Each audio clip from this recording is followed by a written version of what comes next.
LakeVendel is located 100 kilometers north of Stockholm in Sweden.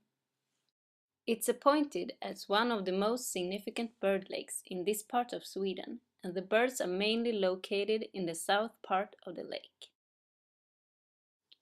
The lake is small, 9 kilometers long and only 1 kilometer wide in the widest point. It's also shallow. The deepest part of the lake is only 2 meters. LakeVendel is located in a plain landscape surrounded by farms, agriculture fields, forests, meadows, and some houses. But the area around the lake is sparsely populated, except for the northern part where Örbyhus is located, with approximately 2,000 habitats. Aside from forestry and agriculture, the lake and the surrounding areas is used for tourism and recreation. While the birdwatchers stay in the observation tower in the south part of the lake, the golfers and the historical interested resides at the castle of Örbyhus in the west.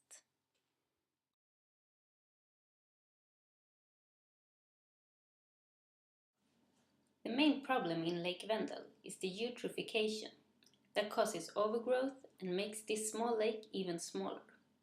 In the middle of the 20th century, ditch building and more use of fertilizers increased the level of nutrient reaching the lake. This increased the growth of macrophytes. Meanwhile, the meadows overgrew when the grazing cattle decreased in the area.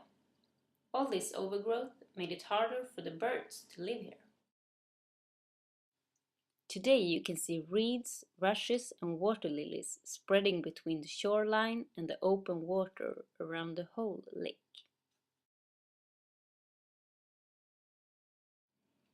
Since the 90s, there have been several restoration projects dealing with the overgrowth. A significant restoration operation was running between 2005 and 2009. Several institutions and organizations were involved.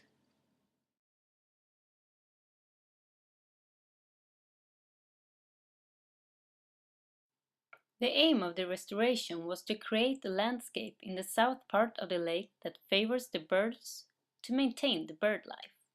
This was done with special machines. A mixture of open water, canals and reed beds was created. The canals create the perfect habitat for insects that is important food for ducklings and young waders. The reed beds, for its part, are important nesting sites for gulls and ducks. Except for restoration in the lake, the vegetation in the meadows in the south was cut down and is now grazed by cows. The observation tower in the south is now more visited than before because of the improved view. The restoration work has given good results for birds and tourism, at least in the south part.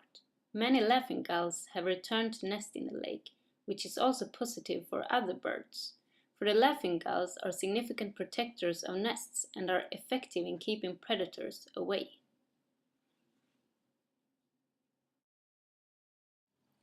The Association of LakeVendel was the organization that started to discuss the need of a restoration of LakeVendel. It is continuing clearance of macrophytes every year in the lake.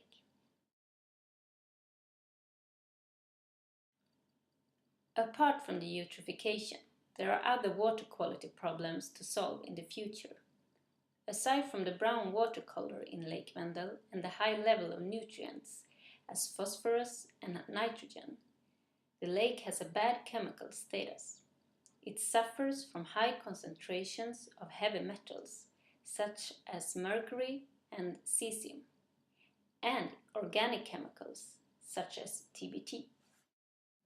One source of this environmental contamination is probably the stream of Tegelsmora that flows from Örbyhus into LakeVendel. In Örbyhus, a strong industry took shape in the beginning of the last century. The location was especially famous for its construction of hospital beds. Heavy metals leaking from the factories into the stream could reach the lake. The main responsible institution for LakeVendel, the Uppsala County Administrative Board, has no plan of decontamination of the lake because of the technical difficulties and the economical costs.